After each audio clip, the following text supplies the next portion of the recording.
Ak jazdíš s manuálom, ulož si toto video. Veľa vodičov si pomaly ničí prevodovku s zlozvykmi, ktoré si ani neuvedomujú. Čím to ale je a ako sa tomu vyhnúť? Pozeraj ďalej. Za prvé, nechávaš nohu na spojke aj po preradení.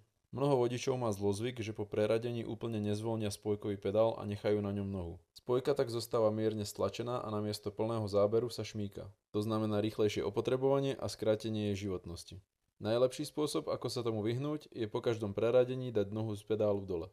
Za druhé, opieranie ruky o radiacu páku.